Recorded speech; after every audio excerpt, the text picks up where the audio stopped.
Bienvenue dans cet espace de tranquillité. Maintenant, tournons doucement notre attention sur la jalousie. La jalousie naît rarement du manque réel. Elle surgit dans l'espace invisible où l'individu se compare, se mesure et se juge à travers le regard porté sur autrui. Elle n'est pas seulement une émotion passagère, mais une manière altérée de percevoir le monde où la valeur personnelle semble dépendre de ce que l'autre possède, réussit ou incarne.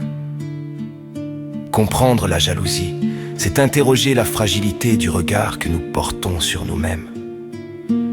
La jalousie est un déséquilibre intérieur avant d'être un conflit extérieur. Elle se nourrit de l'illusion que la réussite de l'autre diminue notre propre existence, comme si la valeur humaine était une ressource limitée. Dans cette logique faussée, chaque succès étranger devient une menace, chaque reconnaissance accordée ailleurs, un rappel douloureux d'un sentiment d'insuffisance. Elle agit en silence, rarement avouée, souvent déguisée en critique, en indifférence ou en ironie. La jalousie s'installe lorsque l'ego refuse de reconnaître ses propres manques. Elle détourne l'attention de l'essentiel, le chemin singulier de chaque être. Là où il faudrait se construire, elle pousse à se surveiller. Là où il faudrait créer, elle incite à comparer. Sur le plan symbolique, la jalousie est un feu mal orienté. Elle contient une énergie brute, le désir de reconnaissance, de croissance, d'accomplissement, mais faute de conscience, cette énergie se retourne contre celui qui la porte. Au lieu d'éclairer, elle brûle.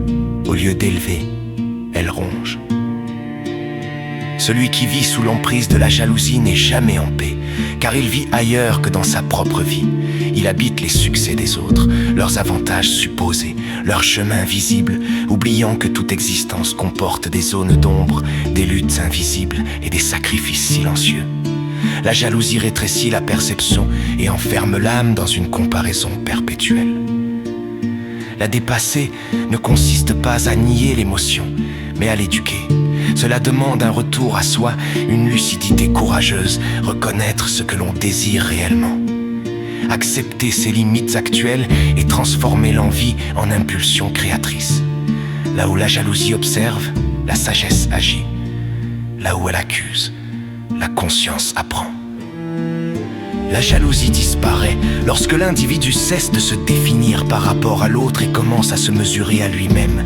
Elle s'éteint quand la conscience comprend que la vie n'est pas une compétition, mais un déploiement singulier.